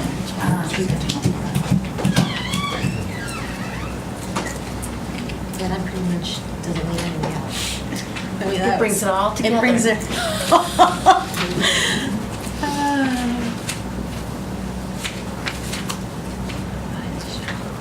Does the vision have to be pithy? Define 50. Who came up with to equip our students for a prosperous future? That's probably Pam. Pam, was that you? Probably. Okay, I'm just wondering, 'cause I'm like, I didn't write name by any of you. no, I'm like, that's so Probably. spot on with what we're on right now. Was that?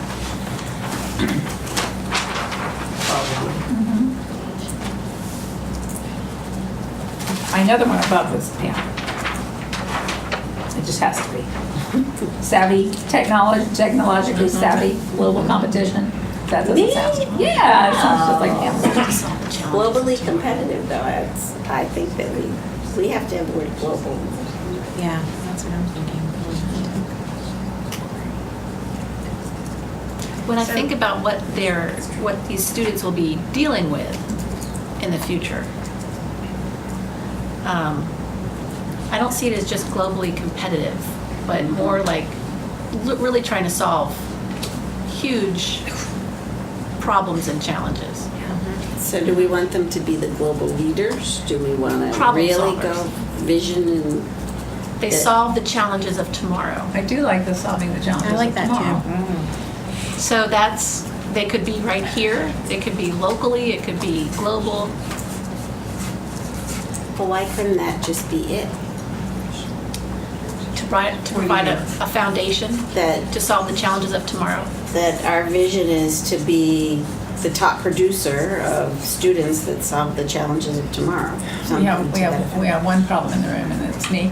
What's I just it? want No. to. The only problem I have the whole time is I just have never liked the word producer when we're talking to our students. I like to Okay. provide the I'll go with you foundation. there. Yeah. But So, do you want I to know how they switch get and do vision produced. first and then go back to mission? It sounds like we're getting Yes. a little Why more not? traction on vision.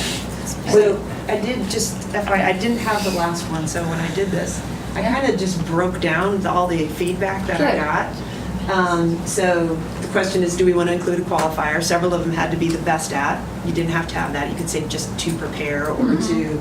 I don't So think these we are the have to be the to-dos. You know, we're graduating, we're preparing, we're equipping.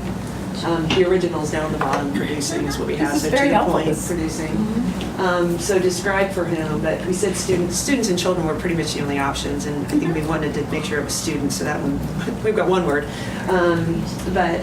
Describe, is it every student, our students, whole students, happy students, self-sufficient students? And then for what? Prosperous, and then for what? A future competitive community, challenges nations, and then we had like adjectives included on there. So prosperous, global, technology rich, healthy, cutting edge. So I took all of those and kind of said, like, these are the elements, like to be the best at, preparing, graduating, or equipping every student or our students for a prosperous or technology rich future on the cutting edge or in our global community. This is to solve the challenges of tomorrow is a new aspect of that. That wasn't, I didn't have that input when I was doing that.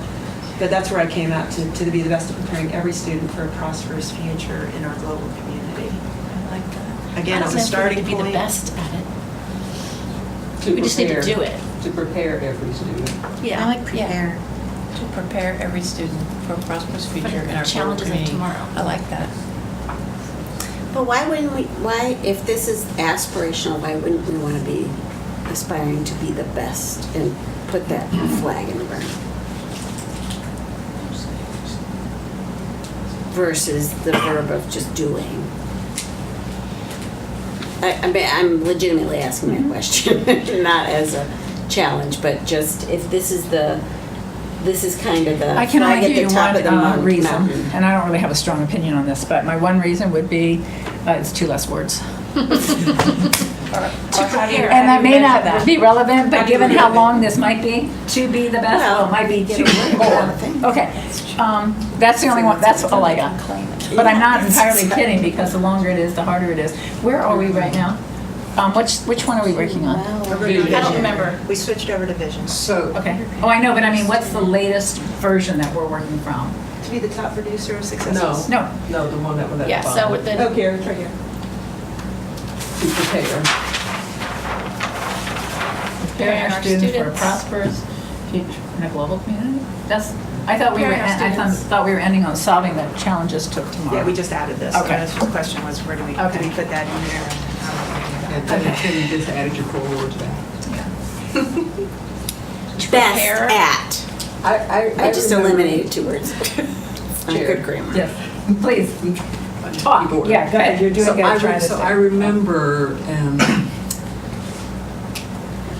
when Carl actually took us through this, he said vision needed to be aspirational. What do you aspire to be in your dream world? What you really want to aim for? What do you want to really be good at? And that's why we lumber toward this notion of The being top, the the best. best Yes. or the top. That was 10 years ago. I'm not wed to it. I think you sort of still get at the same issue when you say every student. every, That's yes, what I was thinking, because that's aspirational. Every is aspirational. Because doing it for every student, if you did that, you would be the top. Yes. So you can say something like to prepare every student to solve the challenges of tomorrow and have a prosperous future, if you want to get both of those in there. Unless we just leave that as a mission.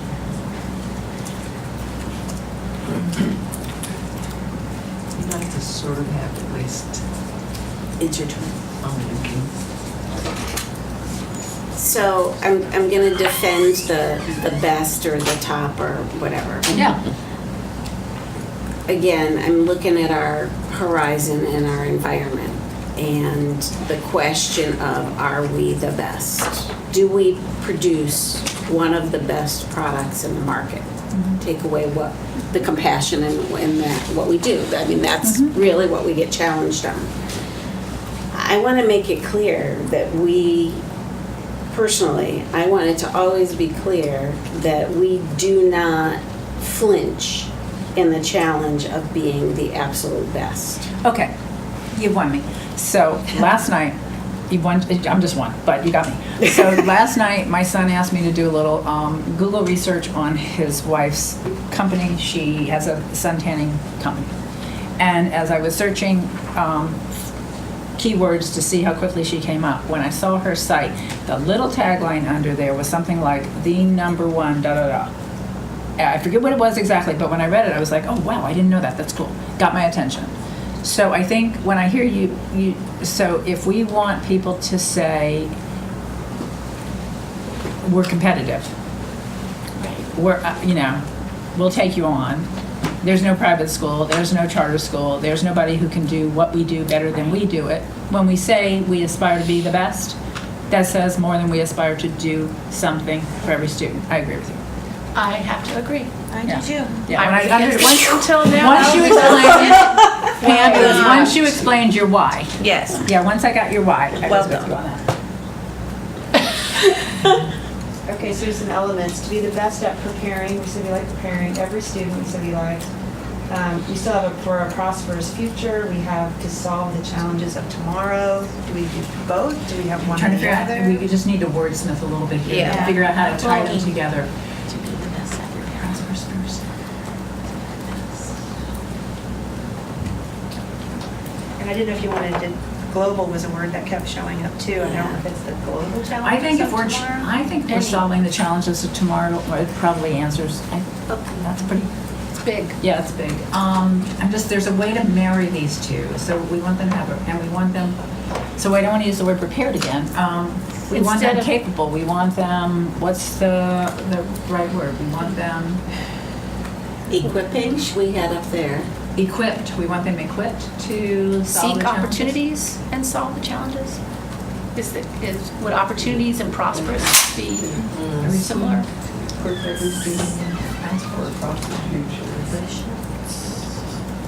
Now, for our discussion around mission, remember we started talking about putting prosperous future in the mission. Yes, right.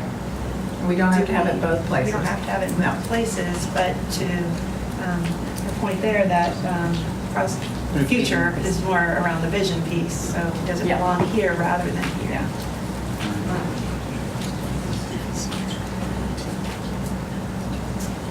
But solving the challenges of tomorrow is also vision. Yes, To for sure. prepare every student for opportunities, future opportunities.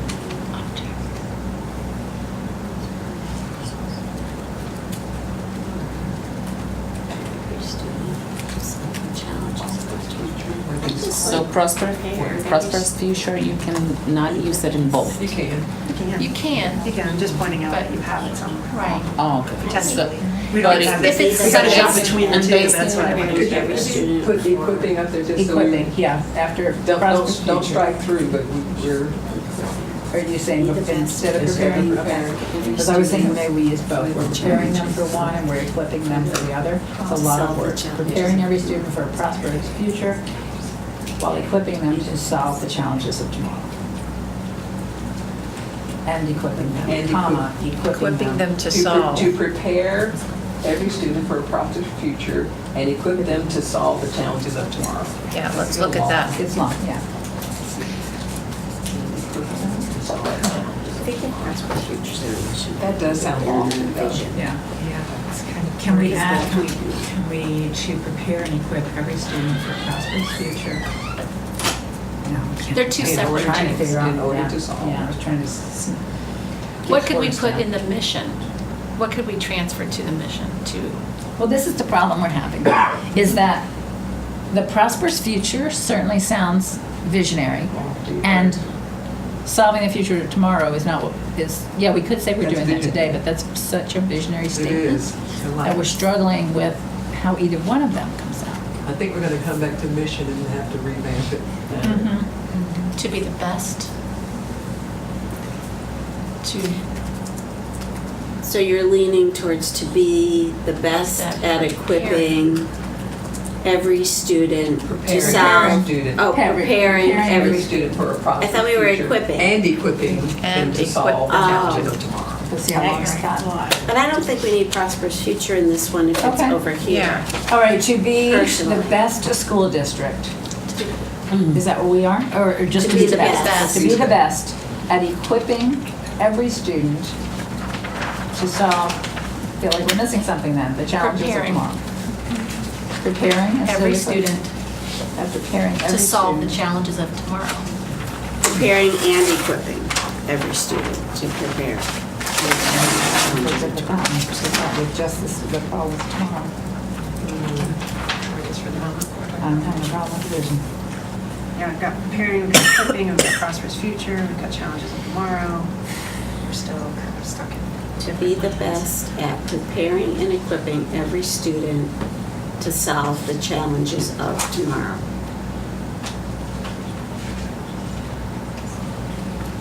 Yeah. To be the best at preparing and equipping every student to solve the challenges of tomorrow. That's pretty aspirational. And important. How about to be the best at creating a generation of students prepared and equipped to solve the problems or the challenges of tomorrow? To be the best at preparing a generation of students. The next generation. The next generation of students? And what about this generation? Yeah, this generation. To create a generation? No, did I just say create? I like every student because Yeah, it's every student, better inclusive. generation. Okay. I just feel like when we get down to every student doesn't have to solve the problems tomorrow, No, but but every they're- student needs to have an opportunity to live a meaningful life and to be successful in whatever they term that to be. All right, so Every student. Problems of tomorrow become We have bigger, some micro students as well as who are going macro. to come out of here and not going to be able to hold down a job that you and I would consider a job because they're an ESA student, but they can live a meaningful life. And that's what Right, we do, add and that at that's the not end. all prosperity to people's minds. Right. But it's meaningful. To be the best at To be the best preparing every important. student for the Well-being. challenges of tomorrow Well-being. and to live a meaningful life. What I love about, I like living a meaningful life. If we can keep meaningful life, I'd be very, very Meaningful happy. life. That's not I was competitive. afraid to bring it up. She wants, she's calling it. So I can't handle She's meaningful like, life. I just had to get it out there. yeah, Words that so make if you people's heart. wanted to condense and make it memorable, what if we said something along the lines of be the best at equipping the problem solvers of the future? Preparing the problem solvers of the future. Preparing and equipping. Creating the problem solvers of the future. Preparing and equipping. I like preparing and equipping together personally. You like creating. I like creating, yeah. Say that Global again. problem solvers of tomorrow, of the future. Say No, that, 'cause say some that of the again. problems are local. Be the best at creating the global problem solvers of the future. I just stuck global in there. No. It's not the word. She doesn't like the word global. International problem solvers of the future. International. Well, what if they just want to deal with local election fraud? We're on the globe. We're on the globe. Yeah, that becomes a global story. That's an issue. We don't always have to attack Russia. Problem solvers. I like the problem solvers of the future. I like that part. To be the I like the best. challenge. I think, Preparing and equipping I'll be honest with you, problem my solvers. projection is we don't come out of here with a solution on this. I think we're probably gonna let this marinate a little bit, because I think we're all kind of caught up in the moment of this, and we still have to come back and say, do we do this? I could be wrong, that's just my prediction. Because I'm perfectly got okay far with on the being mission. wrong. I like the And the mission. best. We just have to keep in the best. And I like where we are in the mission. Okay. The challenges of tomorrow. And there's certain phrases, I think what we need to do is probably Marinate. put all these together and send them all Meaningful out life. and then think about how I we got a put few that votes on the together. left here for I meaningful didn't see life. any votes. Did I hear some, not votes, did I? I heard a couple You know, people like, you heard two of us go. community was one of our biggest, That's an outcome. one of our biggest thing in our Yeah. word map. Yeah, Community. I It was know. very important to us, so. Yeah, and it's not there. it's The not there in challenges of our vision community. at all. Well, there Of our she has it, their global community. Of our global community. Yes, Well, if we don't say what community, they can solve whatever problems they want. right. It That's could be true. how to pay the light bill. Could be. Exactly. Could be their little. Right, that's huge. Yeah. It could be. Right. It could be, I know we how are. do you get But we from have here to to equip there? them to be able to do that and figure out Yes. how to do it. Especially when they're 18. I think we need to about capture all graduate. these different You're not sure. thoughts around things. Learn Yeah, to we get get my my meeting twice, thank you. If we get killed the next time, it's going to come out of this meeting. This is true. It's got a fighting chance. But the Being problem somewhere, solvers it's in the of parking lot. the future. I'll put exclamation marks to the best at something. Yes, thank you. And the elements of it, we've got, do we put students in there or not? Yeah. That's a question. Right, that is a question. But what's the most aspirational area that we want to talk about? And then I think we might also want to then table the mission part of it as well. Let's see it again. I don't remember what you said next. I like where we are in the mission. And we only got off of it, just for the record.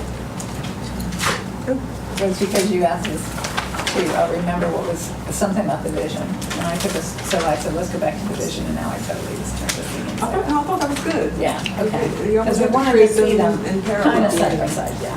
Creative pathways. It's pretty impossible to wordsmith in a room, but we just want to make sure we have all the ideas out Creative there. and that we pathway capture to a it. prosperous future for our students through partnerships with families and the community.